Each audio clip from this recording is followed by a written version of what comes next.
Well, since we're already kind of talking about things that we don't normally Go into. right? I was thinking this week, maybe we'll talk about something that has been in the news lately. Again, normally we don't really touch on these topics, but because this person's name, and it probably goes without saying, Jeffrey Epstein. Okay. We're gonna just touch on that because it's like really interesting for a number of reasons beyond just another dirtbag and a sex scandal. Right. So for those who aren't familiar with Jeffrey Epstein, I'm just going to give you a quick background because, to be honest, I hadn't heard about him really before all of the most recent events of the last few months. Mm-hmm. So this guy's been on the radar to some degree since the 70s. He started as a math teacher in a prestigious Dalton school, a private school. Then he quickly went to his own to an investment bank team and then started his own management service. And even I think at the time they were saying in the 80s he was only looking to work with clients that had $1 billion in assets. Wow, really? Okay. Yeah. So then in 2008, Epstein pleads guilty to solicitation of prostitution of a minor. Now this guy's at least a millionaire. There's a lot of discussion whether he was worth what he says he's worth. But in any case, back in 2008, so we're talking about a decade and change ago already, a guy worth this much pleaded guilty to a felony, which means I would think it's reasonable to assume they had something good on him. It wasn't just hearsay. Yeah. Yep. So even with a felony, he was only given 18 months in jail, only served 13. And this is the crazy part. Of that 13 months, he was granted work release. So 6 of the 7 days that he was in this posh prison, right, where he was really free to like go about not the even cabin. really a prison. Right. It's like a day club or a spa. Yeah. Mm-hmm. He was allowed to go to work 6 out of those 7 days. Like he was just a normal everyday guy, put his suit on, go to work, and then come back at nighttime like it was his home. Yeah. Right. Yep. Then he's also known for some other upsetting things. So, for instance, it said that he would fund scientific projects like eugenics, which is scary. It harkens back to like Nazi science. Yeah. Wow. Right. Really? Eugenics meaning true genes. Yeah. And then he's been quoted from sources saying that he planned to participate in transhumanism. Transhumanism I hadn't heard of, but that's how we can improve the human population using genetic manipulation and technology. And his own. That's interesting. So what's crazy about it, he said his own efforts would be for him to impregnate at least 20 women and set them up in an area so that he can start this line of progeny, which was really crazy. Creepy what too. The hell? It's just strange, very strange. Really creepy. Yeah. So then I would say so. Right, that's crazy. Eugenics and transhumanism. That stinks of like the Third Reich kind of stuff. It's weird how much you think you might know about any story, and then there's details like that. That is just I never knew that. That's crazy. And this has been going on so a decade goes by, and I didn't even hear about him back then. I'm not going to say like I had heard about him, but then more recently, that was a decade since the issue in Florida where he pleaded guilty to the felony. So then July 6, 2019, he comes back from France, I believe, into New Jersey, and he is indicted on basically running a sex trafficking ring with numerous underage women. I mean, it wasn't like a few, like not like that's not bad enough, but it was dozens and dozens, and a lot of them were being paid and drugged up and everything to become part of his He was basically kidnapping. Ostensibly, and then he was using them because it's a lot easier for one woman to bring in another woman, vice as a man that you'd never seen. You know what I mean? Yeah. So he would use them as part of luring other underage women. He pleads not guilty. Fast forward to July 24th, he's found injured in his cell. There was debate about what exactly happened. Was he assaulted? He was in Gen Pop, but they at the time said it looked like a suicide attempt. He was put onto suicide watch, I think, for about a week or so. Approximately a week later, he gets off of suicide watch. And then, as most people know at this point, August 10th, early in the morning, around 6:30 or so, he's found dead of apparent suicide, having used sheets, I believe. Under very suspicious circumstances. And, people do they said like he to was make... found hanging by his bed sheet, right? So he had bed sheets tied together. I would picture it like he's facing adjacent to the beds, and then he yanks his body forward with enough force to apparently break muscles in the neck area.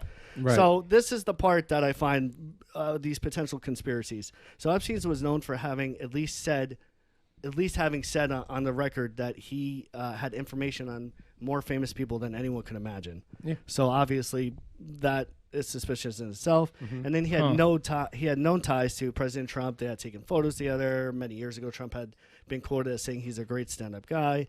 He also was well associated with Clinton. Bill Clinton admitted to having taken 3 or 4 plane rides with him, but denied that he knew of any of the scandals. Of course, those scandals were post that ride that they took together, the four that they know about, were post the incident in Florida. So he had already had pleaded guilty. Oh, wow, okay. So I don't know how you wouldn't know that. Right. But anyway, so enough. I'd like to throw this to you guys, Joe. If you could tell us, like, have you been hearing about any of these specific conspiracies? Because it's been going mad. Well, yeah, I mean, he slipped into obscurity. I remember when obscurity? Yeah, because back in, what'd you say? It was like it's even below that. Yeah, sub-security. Yeah, whatever. But he slipped into dad's subconscious. Yeah, but it was back in 2008. like I remember else. when the guy was arrested. It was a big deal. Yeah. It was a big deal. I remember when it happened. I don't think people were really paying attention to it so much. Yeah, I didn't. It was just another thing, and it came I had out. no clue. It was only in the news for a short period of time, and I think there's probably good reason behind that. That they just did this, whatever they did. They didn't really try to want too much media hype surrounding it too much.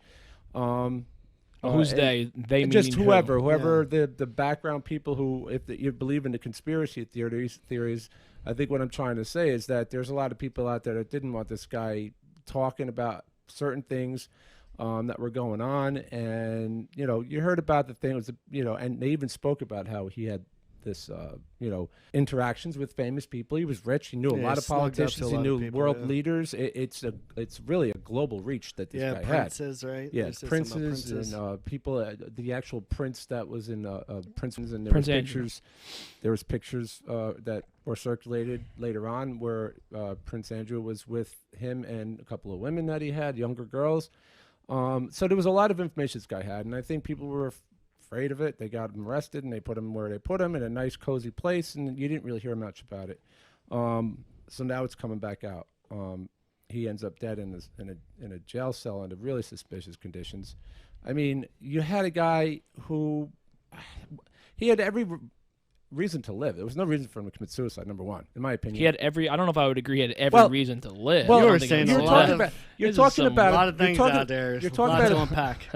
What I'm saying is you're talking about go ahead. You're talking about a billionaire. Yeah. The guy has a lot of money. He had plenty of freedom. He still could do what he wanted to do under the circumstances that he had. So, they did deny him bail. He said he was willing to do, I think, $100 million, and of course they argued. The prosecution argued that he was worth at least $500 million at the time that they said, in liquidity, I believe, and that he could he would be a flight risk.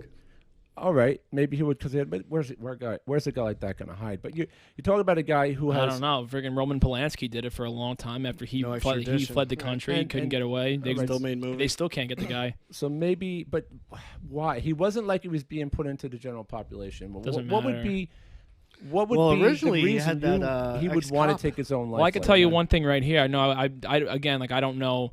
I like to pretend that I know a lot about current events. And I know a lot about current events in the sense that, like, I saw a headline that said, volcano erupts in Newburgh, New York. And for all I know, I would be like, oh, yeah, that's kind of cool. Can I see it from my window? I don't actually really do much. Unless I really, I really have to find the story really fascinating in order to do, like a lot of, like, really in-depth research. That's just me. Right. Not that this story is not fascinating. As a matter of fact, it's too... I know that you can't... Intriguing? No. As a matter of fact, I was going to say the exact opposite of that. I was going to say, as a matter of fact, it's too disturbing for me, I think, in certain ways. I know you can't close your eyes to the dark, the dark patches of, society and all of that. But I think for me, when I hear about, these young girls and just how disgusting it was and how they were just taken and they were, mentally tortured at the very least, and I don't know, anything besides that, but... it's hard for me to really do a lot of research into it and not get upset and angry and all that. So I don't know. I'm not trying to close my eyes to the, bad things that happen out there, but it's just, if I really can't even make it through one article, I'd rather just kind of, maybe just wait to see what I hear about it. I don't know. It's kind of a weird way to describe it. I'm not really sure how to describe it. But I think it makes for a very interesting Netflix miniseries story. Well, we'll see what happens there. But what I was going to say was that I did read one article that was explaining, because besides all the sex trafficking, in terms of just him taking his own life, that was what, of course, I guess maybe you could say is a little bit intriguing, just because it is very odd. And yeah, I mean, it's a little bit suspicious. It's weird to think that he was pulled off of suicide watch. There was a 3-hour period where there was no one watching him. Right, exactly. And that was a little bit odd. And he was on half. He was supposed to be every 30 minutes. Right. Not every to be played devil's advocate.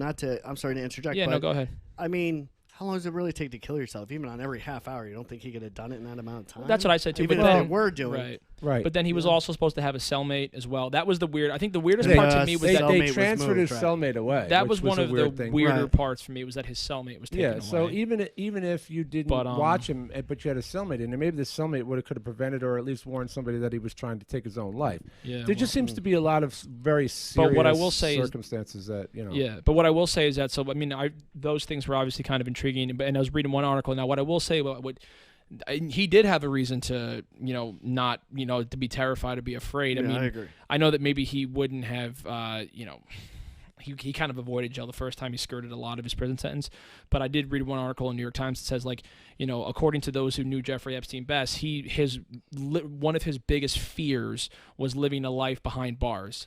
Yeah, well, to add on to that, Joe, exactly. So when I had the same kind of reaction when Joe said, I thought that was a bit it's polarizing to say he didn't really have reason, because imagine if you had the finer things life, or even forget the finer things life, just say you have an average, blue collar life. Yeah, I have family. I love my family, and I love my freedom. Mm-hmm. Imagine just not being able to be on house arrest, how confined that is. So imagine going from the extreme of being filthy rich and going to all these parties, and now you're in a 8x8 cell or whatever it is. Yeah, but you just said before. I mean, maybe he was at this point. He was denied bail, so he wasn't at this time able to leave his cell at all. Was he able to? He wasn't. No. So how long was that going on for? Do you know? He only went from apparently, I think it was July 6th that he was indicted. And he was put to jail that day, and August 10th he's dead. Yeah. So that's not a long time. It's just over a month. Time. Yeah, but all right. So for example, part of that article also continues on. One of his friends said that, and I guess I would assume it's a friend.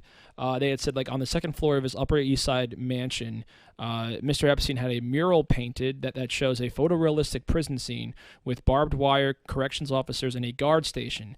Mr. Epstein himself is portrayed in the middle, and he told one of his friends earlier this year that he wanted the mural to remind him of what could await him if he was not careful. So I think this is a guy who really was afraid of going to prison. More. Not that, who the hell is not afraid of going to prison, obviously, but I think everyone kind of has that one.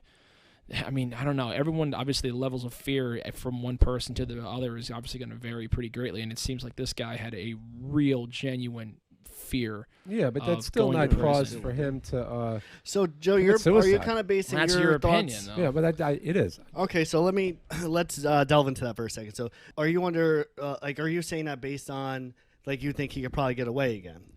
Well, it's based on the fact that. Where was he at? Rikers at the time? No. He was in Metropolitan Correction Center. It was a federal prison. Right. Rikers is not a federal prison. And from what I heard, and I don't know what his conditions were, I don't know. I haven't read into it enough yet to find out. I just heard the basics and just made some, general conclusions based on what I know. And I might not have all the information, so maybe my right. Let's assume we don't have all. I know I'm not going to say that I have all the information, but based on what I do know and what I've heard about the guards disappearing, the everything, just pulling the guards off, pulling the cellmate out of there, and then him dying suddenly right after that under really ridiculous, suspicious circumstances.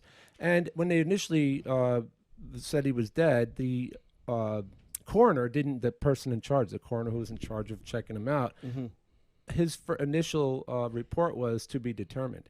Yeah, well, that's all right. Now I think that's standard procedure. Though. Yeah, no, so that's to be determined. But so then when they finally came out, play it safe. When they finally came out with it, they said that his neck broke in such a way that is more akin to likely assault or something? Akin to somebody being strangled, because the bones that were broken would require a certain amount of force that just hanging wouldn't accomplish, or in very rare circumstances would accomplish. I'm not a doctor, I don't know, but that's what was brought out about it. Well, maybe secretly in a different life. Maybe I'll come back. Okay, as now a doctor, I should have said I know we're kind of making this disclaimer, but I should have been upfront with this. We are clearly not investigative reporters. No. We are three literal guys from different generations, and we're just sharing our everyday average Joe opinion based on what little we even really know. I'm kind of under the thought that this speaks more to me, and I have no idea, just like we've been saying, this speaks more to me that I think that there's a general idea that we are way too overpopulated in the prisons. We are woefully understaffed. I think that's a known quantity, and that this may not be as abnormal as we think, but there's such a scrutiny on it, such a magnifying glass because of who this person is. Yeah. And I think they even acted in such a way. Do you know what I mean? Like the sheer fact of who he was and what was going on, and these other influences and people that he knew really played into the way they wanted to look above board. From what I heard, they even released photos of it, which is what I understand very unusual. They don't normally do that. Okay. But they wanted to impart that they were above board in every respect, and that this really is just what it looks like. Yeah. Mm-hmm. But so I guess that's why I threw it to you, because I just think it's so interesting, and like, does it play in his favor that he has all these people that he knows so much, quote unquote, dirt on? I think probably at one point it did, and I obviously don't know the guy, and I can't even fathom to think like him. I'm not a psychopath. Right. Mm-hmm. But I'd imagine it turned. Like, it used to be a what's the word I'm looking for? A leverage for him, but now I think he realizes it's no longer leverage, and that people want him dead, probably. Yeah. I mean, he had probably dirt on a lot of people, Mm-hmm. and I think he was under threat.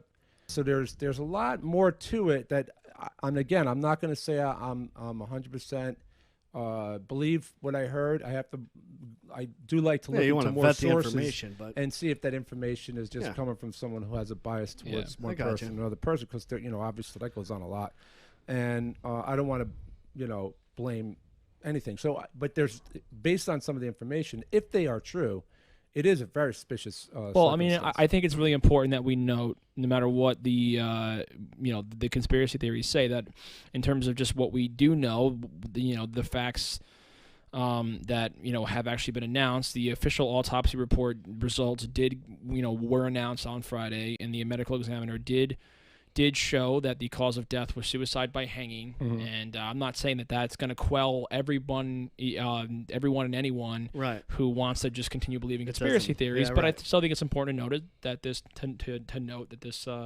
official results are out. Right? They did officially stated that it was suicide by hanging. So so I find, to me personally, and again, I'll throw this back to you, and if any audience member wants to chime in on this, please hit us up on Twitter or our website, wherever you can find us. So, but I'll say the scariest thing to me is this is a real, right? We know that this occurred. Right. Horrible atrocities were committed. And we don't even know who these people are. They're shrouded in mystery. Yeah. And there could be your neighbor. It's creepy. It's scary. It's so scary that this is like, we have to extrapolate the idea that he's obviously not the only one. Some of these people are so powerful, they just are above the law. Yeah. They're unstoppable to some degree, and that's scary to me.